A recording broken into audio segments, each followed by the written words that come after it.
Welcome to Access for Collections.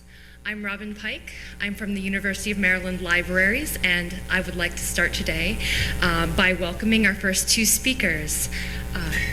Tyra Grant manages digital and electronic media preservation at the University of Kansas Libraries. Prior to working at Kansas University, she served as head of preservation and digital technology at Northwestern University Library, as preservation officer at the Wisconsin Historical Society, and head of preservation at Arizona State University Libraries. Most recently, she wrote and delivered a paper at the International Institute for Conservation, Nordic Group, describing moving the University of Kansas's record sound archives, more than 100,000 historic recordings. Our second speaker is Brandon Burke, who worked at the Kansas University Archive of Recorded Sound from 2000 to 2002. He earned an MLIS in Preservation Administration from the University of Texas at Austin in 2004, spending much of that year at the Library of Congress working in the Recorded Sound and Preservation sections. He is currently the archivist for recorded sound collections at the Hoover Institution Library and Archives at Stanford University. Please welcome our first two speakers.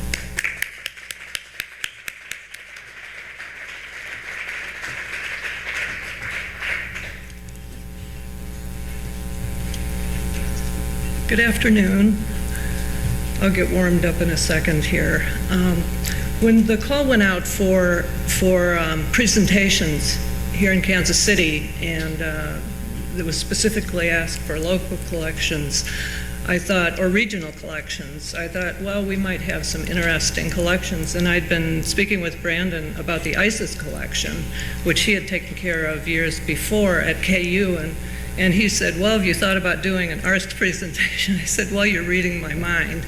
And so we kind of hemmed and hawed, and of course, the ISIS was a natural for Brandon because he's worked so closely with that collection. And then we thought maybe the Audio House collection would be another. They were acquired about the same time at KU. And so we decided to split the bill. And the Audio House collection is a collection that was written with mold. So I like to think of that part of our talk as the sort of the meat and potatoes part of the talk. And Brandon's is definitely the dessert. His is going to be a delight. So we can work our way through the moldy collection and then head into the ISIS collection.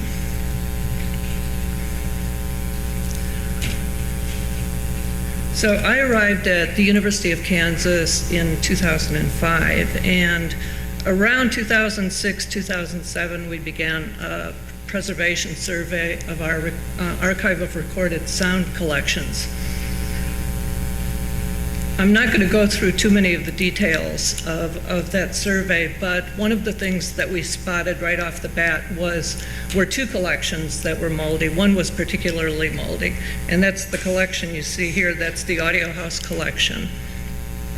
And that was about 2,200, mostly LPs, but we had a bunch of other formats in there also.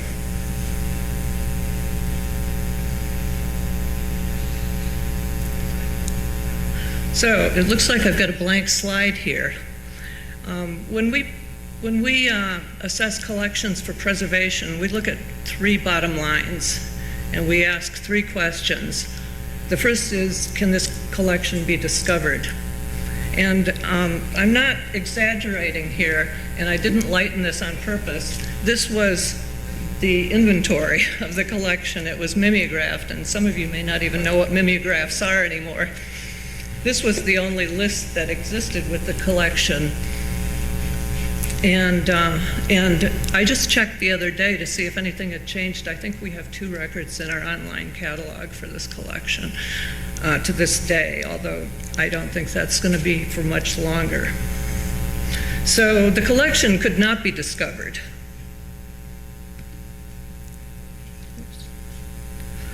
The second question that we ask is, can it be accessed? That once you discover it exists, can you access parts of it to use it?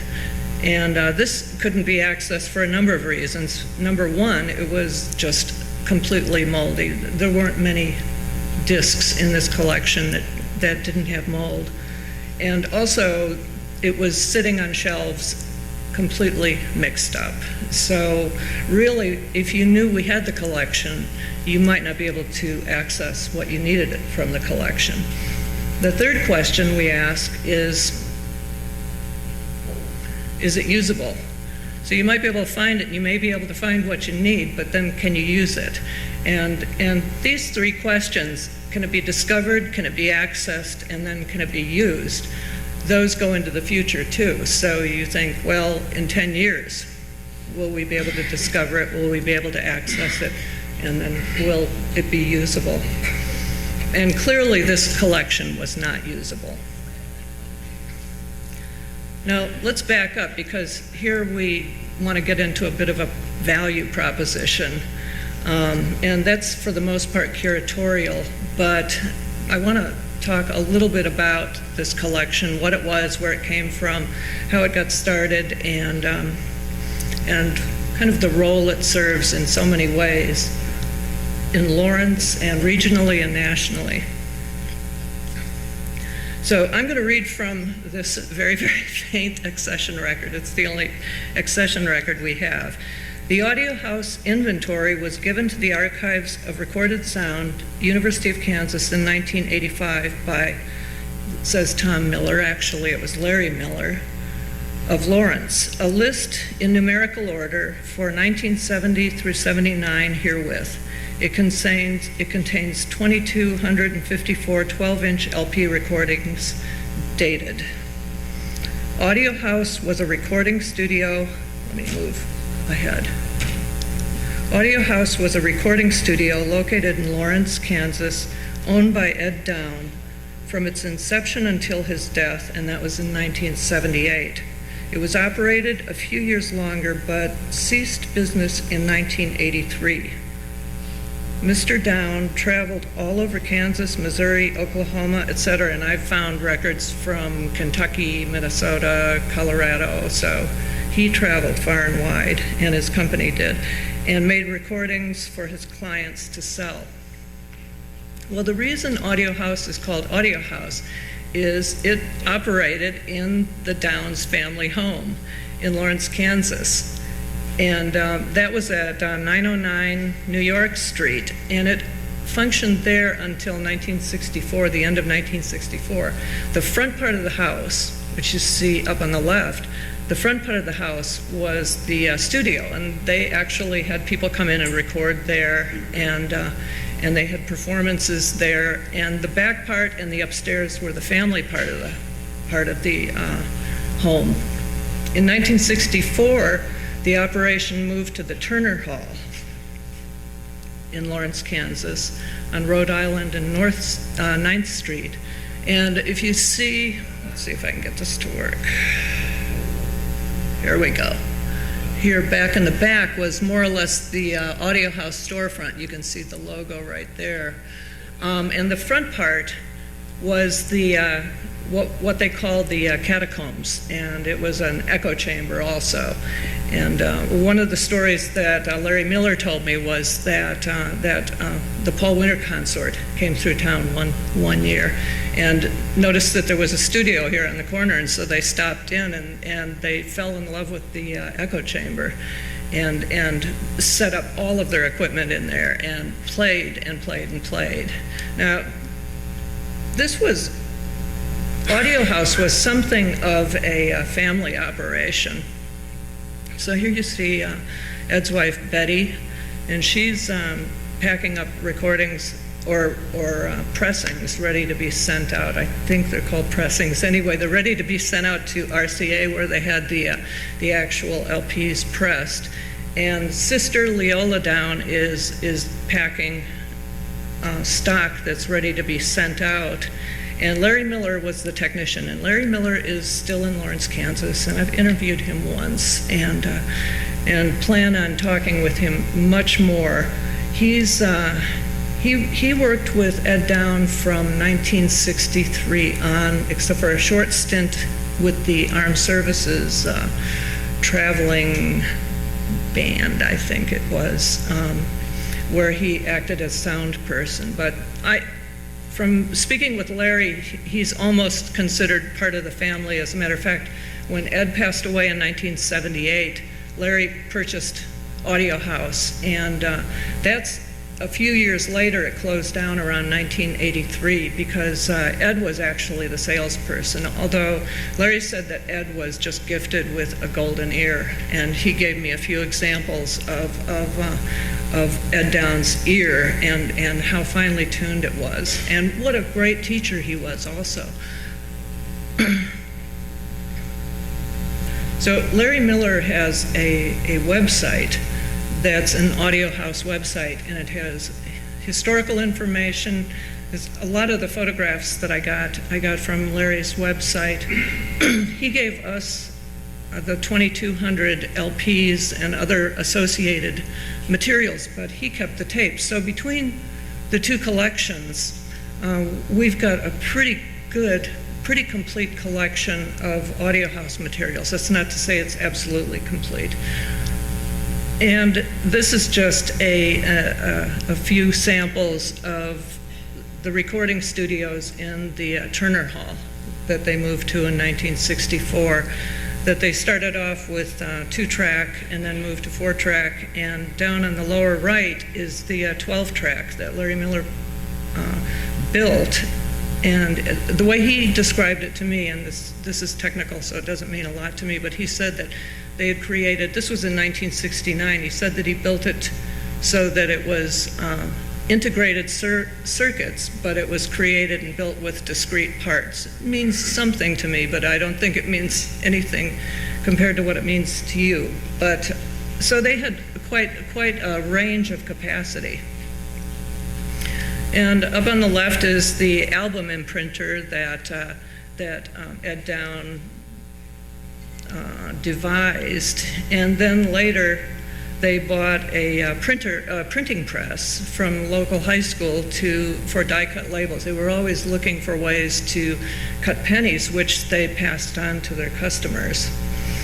And what they did, and this was probably a pretty common business model back then, but what they did was they passed those savings on to their customers and kept their costs quite low. And on Larry's site, there are lots of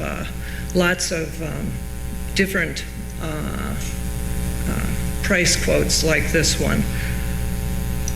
So you can see how they evolved over time. I'm going to just slide through some of these really fast so you can see some of the range of materials that they started. In 1951, Ed Downs started by recording music camps that Stan Kenton did.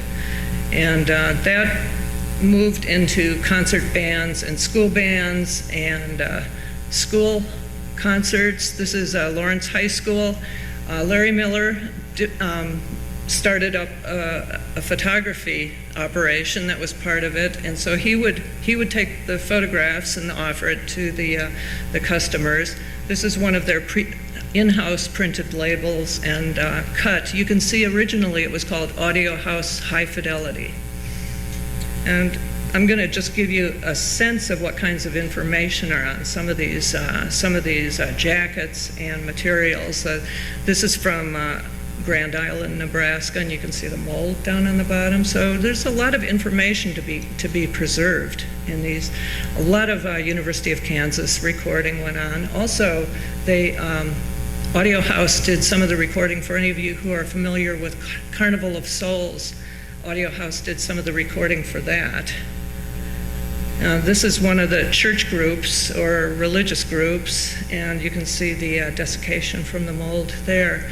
And then they evolved into doing a lot of rock groups and garage bands. So I'm just going to go through these fairly quickly. They're just fun to look at, and most of these are also inductees into the Kansas Music Hall of Fame. So you can see that a lot of these groups were well known, at least in the region, and some of them went on beyond that. So these are the Young Raiders, and Portraits in Sound was one of the main generic sort of labels in a run of the recordings that Audio House did. Tree Frog, This was from the induction. The Red Dogs, and they were the house band of the Red Dog Inn, which is now Liberty Hall in Lawrence, Kansas. Cole Tucky, somebody at work at KU came up and said that a few of these people are still quite active musicians, and I suspect that that's true in a lot of these cases. These aren't bands that I'm really that familiar with. I just am very taken with kind of stepping back in time and seeing some of these Comancheros, the Mirage, and this was actually taken at Audio House. Morning Dew from Topeka, Kansas, Fabulous Flippers. You can go onto Larry's site and you can click on a lot of these groups and actually hear music from them. Spider and the Crabs, featuring Spanky Landis. The Upside Dawn, the Blue Things. And then this is an interesting example. The 1968 Midwestern Music and Art Camp turned out the Young Prophecies and Smack. And what happened was there was a subgroup in the music camp, and they wanted to put on their own concert of rock and some acid rock. So they were able to do the rock part, but apparently the acid rock, the coordinators or the counselors shut things down before that was able to happen. But the Audio House folks invited them over to the studio and asked them if they wanted to do some recording. And Young Prophecies did a recording, and apparently they sold 900. And Larry said that was like a gold record to them, to Audio House. And then Smack also recorded, and they also got quite a few sales from that. And they went on to record with another company afterwards. Now this is from Larry's guest book site. It's a wonderful site. Thanks for sharing. Was wondering if you had information on Steve Cowell's Contraband IMU recording. Was wanting to get MP3 CDR. Used to play bass for Bluebeard, guitarist Mike Cowell. Anyway, we happen to have Steve Cowell, some Steve Cowell recordings in our inventory. And then the second one, I recently found a 45 on Audio House by the Big G, George Moten, called The Slop Around. We actually have that too, and Larry had asked where you located. It came from Cambridge, Massachusetts, and he said this is pretty common, that this level of interest. So you remember these. What did we do with this collection? The first thing that we did was we got it organized, and then we planned to take care of the mold next. And these are the materials that we used. We picked up an old turntable. We had new housing materials. We had brushes, lots of plastic bags, and we created a turgitol and water solution for washing, and then rinsed with distilled water. And this was our student who did the whole project completely through. She listened to books. She recorded that she had listened to over 100 books in the course of doing this project. The project cost just under $5,000, and most of that was for her time. And I'm going to go through really quickly what we did in this project. First, we shot each label, and then we cleaned each LP, both sides, and we took the label and stripped the color from it and turned it into a bitonal image. And then using an Abbey Fine Reader, we were able to strip the content off of that. So what you see here is the stripped content off of a label. And we did this for about 2,000 of the discs. And we've continued to receive discs from the collection. So this is something that we continue doing.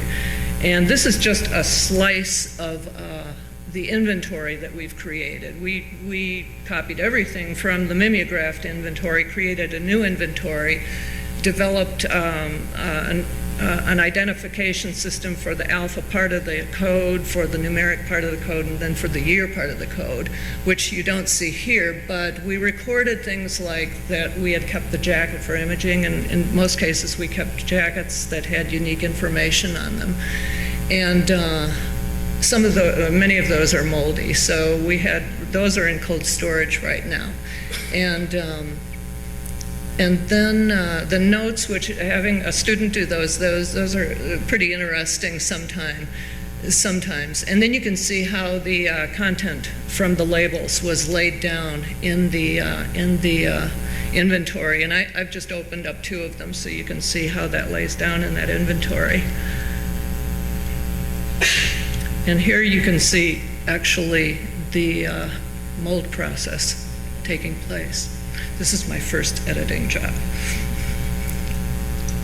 So this happened in the room where the moldy LPs are to start with. Now this part is in a clean room off to the side. And this might be a little jerky because it's been edited down from 10 minutes.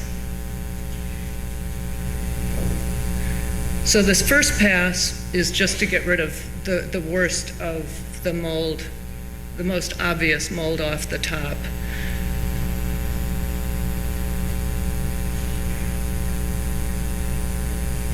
This next pass was the water and turgidol solution. And this is really clipped down, and we did this early in the process, so you don't really see how complete these steps are.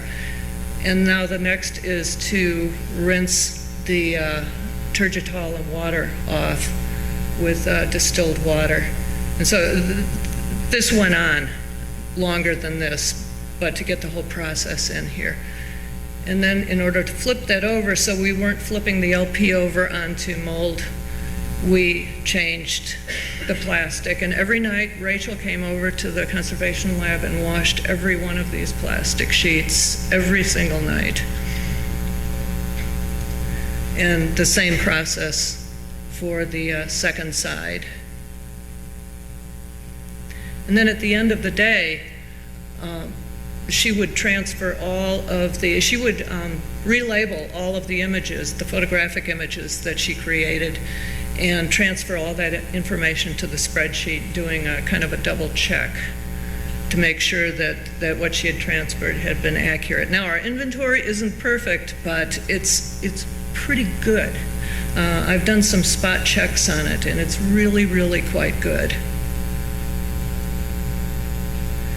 And then each LP gets a new sleeve and a new jacket. Now, these are going to be all barcoded eventually, so at that point, the people who are doing the barcodes can do an eye-level check of to make sure that the code, the label, and the inventory match. So after we got done, she bagged these and then put it back because we didn't have a lot of space to work with, so she moved these back into the same area, which had all been washed down with bleach, each shelf at a time. And this is the process halfway completed, and this is what the project looked like completed. And then these collections were moved with the other 100,000 recordings to an intermediate site where they're going to be cataloged.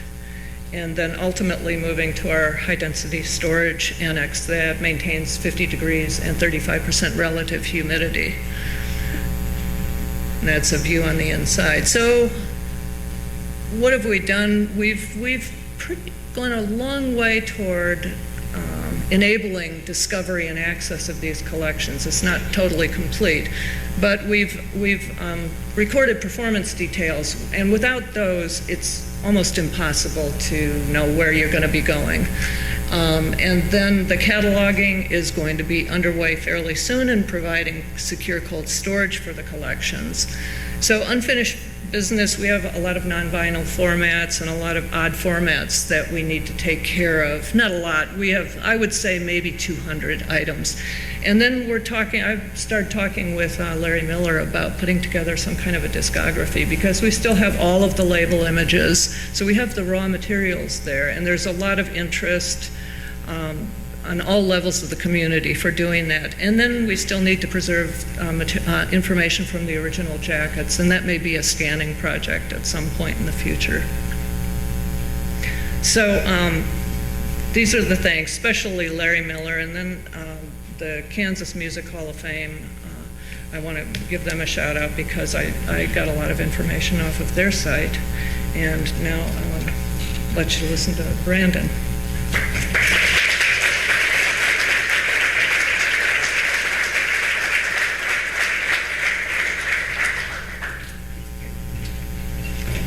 Hi, everybody. Thanks. I'm really genuinely excited to talk about this collection. It's really fun.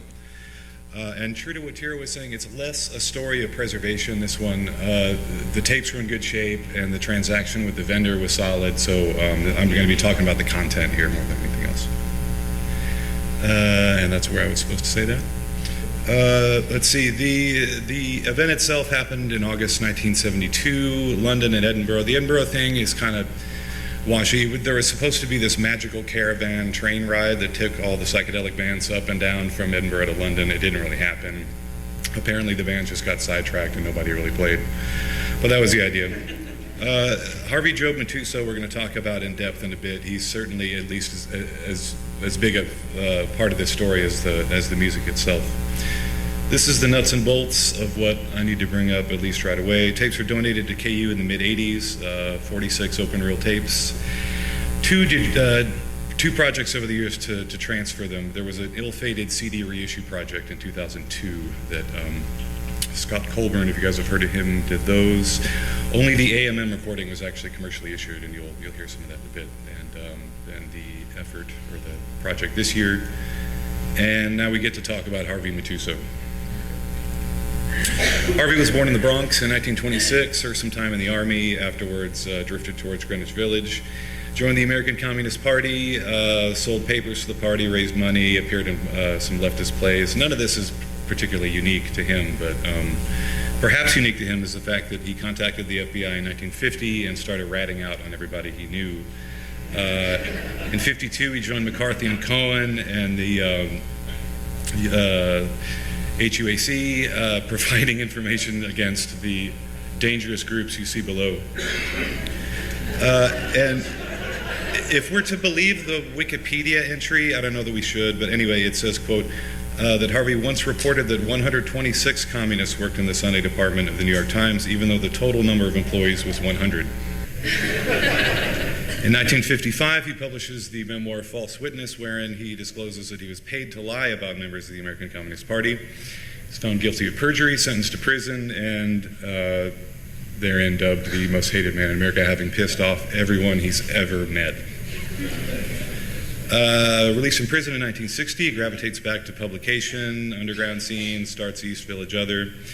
Befriends, you can see Timothy Leary, Andy Warhol. Reportedly, Billie Holiday had a getting out of jail party for him. I don't know exactly where I read that, but then you can see the Norman Mailer thing. Having exhausted all of his options in New York, he moves to England, establishes the London Filmmakers Co-op, marries Anna Lockwood, and I'm going to give you, just to give you an example of where he was heading at this time, we're going to see a little bit of 3 frames of some Anna Lockwood performance art pieces. The first one is Piano Burning, wherein the instructions are the composition itself is set upright piano, not a grand, in an open space with the lid closed. Spill lighter fluid on a twist of paper and place inside near the pedals. Light it. Balloons may be stapled to the piano. Play whatever you like for as long as you can. Piano Garden, you can get a sense of where we're going here. This is probably the funniest one. Not surprisingly, this is the only one that happened in the United States. There's something genuinely American about this photograph. ISIS, the event itself, a 2-week multimedia avant-garde concert series, again in August 72, based on the promo lit, based on the theme of myth, magic, madness, and mysticism. Again, in the promo lit, you're going to see in the next frame, which you cannot possibly read, it boasts films, video, environments, events, lasers, computers, sculptures, dance, and sounds, plus categories yet to be invented. And then you can see the quote he has when he was interviewed for KFPA in March 72. And this is the promo lit I mentioned that you cannot possibly read. The program lists 300 artists, thereabouts, from 20 nations. Several were not known to have actually participated. I haven't seen any evidence that these people actually were part of the deal. I've never heard Deep Sheep or Nihilist Spasm Band, but I'd really like to. MEV put out a record on BYG Actuel that I guess some people have heard.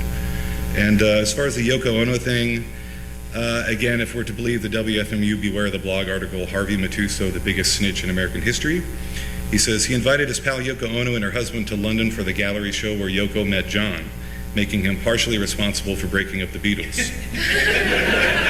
He goes on to say he was fully responsible for breaking up the Weavers, accusing Pete Seeger and other band members of being communists.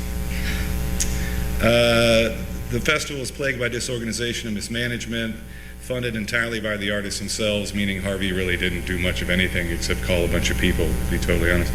And you can see quotes from Penny Rimbaud from Exit about very ambitious project, no funding. Harvey wouldn't allow the press in without paying. From the outset, he ruled out press passes, and that proved a serious mistake. There was this amazing festival going on, and there was no coverage whatsoever. The opening night was the premiere of a John Cage piece called Harpsichord, wherein, quote, 80 projectors flash slides of space exploration onto circular fabric screens, and 16mm projectors cast moving images onto large balloons.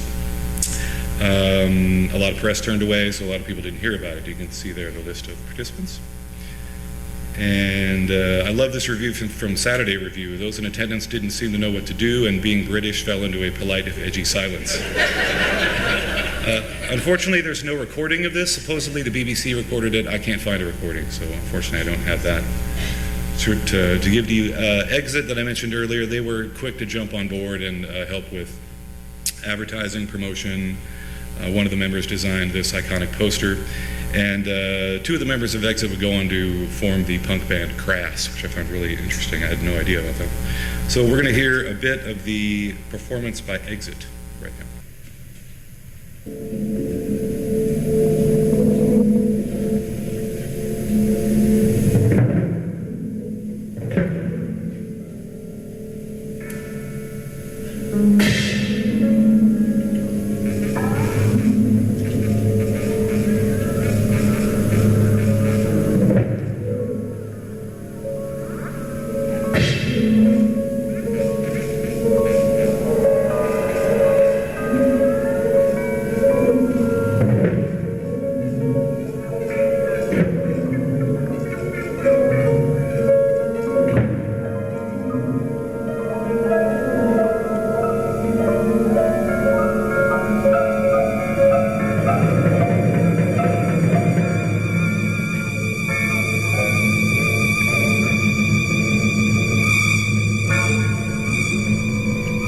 Many of the groups that performed at ISIS were electroacoustic improvisation. I probably should mention that, but now you can get a sense of that.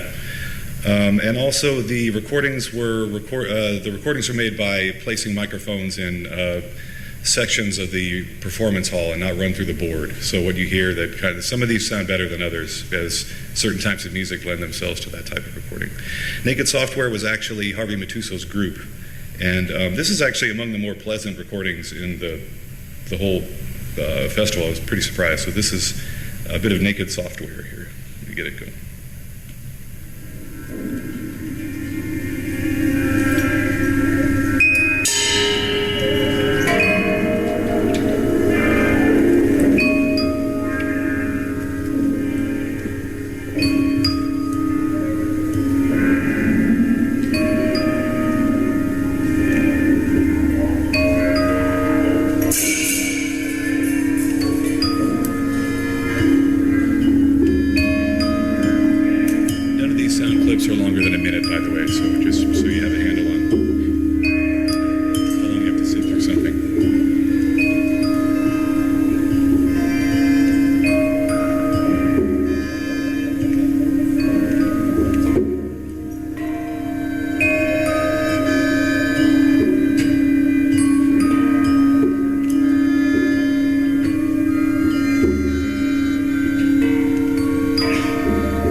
Spatial Sound Theater, indeed. The Taj Mahal Travelers also performed. This is far and away the one that people have asked me about the most. I'm going to play it for you just in an effort to get rolling here.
At the same time, the leader of this group performed his famous coat removal piece at the American Embassy, wherein he removes his coat very slowly for 10 minutes. The AMM recording was actually commercially issued. I'm not going to play it for you because I'm running low on time, but it's actually really great. And that would be a tenor sax and drums duet.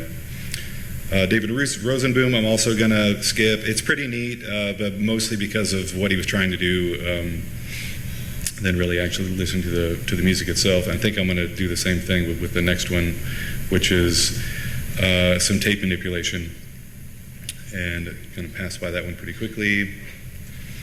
Filkingen's pretty neat. I'm going to play it now. It's true to Eric's statement. You don't really get a sense with two channels, but you can get a sense of the fact that it might have sounded really, really cool in person.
Okay, well, I saved the best for last. These two are really fun, these last ones.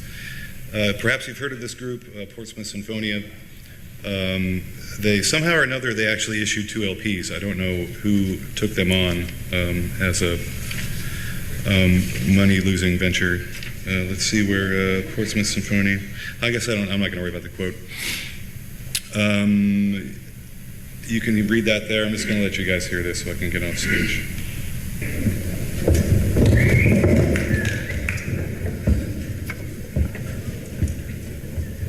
Ladies and gentlemen, the Portsmouth Sinfonia, conductor John Farley. The orchestra will open with the William Tell Overture by Giacomo Rossini.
and should you wish to pursue that, there are 2 commercially available LPs by Portsmouth Sinfonia. Finally, Charlotte Moorman, whom John Cage called the Joan of Arc of the avant-garde, American cellist and performance artist, frequent collaborator of Nam June Paik.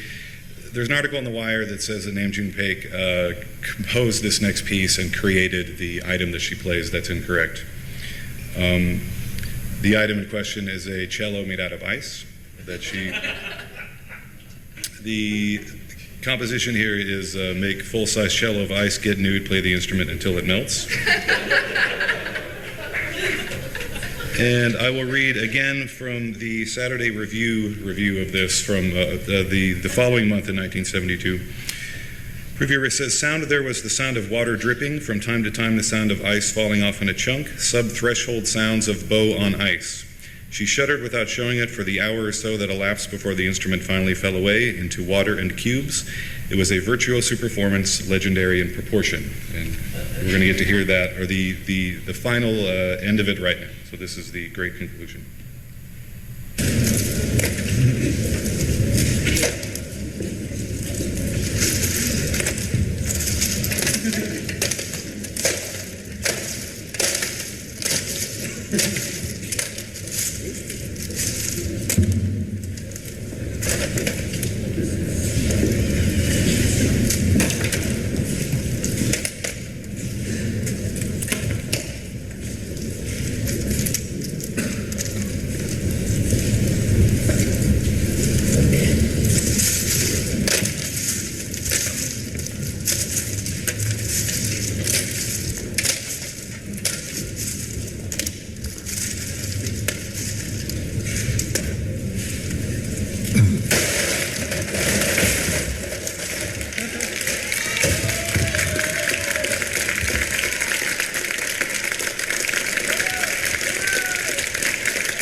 I'm not going to play the final selection here. It's perhaps ironic because it's an example of Harvey cutting off one of his acts right in the middle of a gorgeous, like one of the 2 or 3 really like legitimately beautiful pieces of music in here.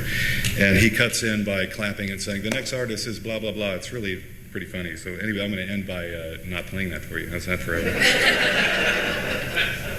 And finally, that is my thanks to you.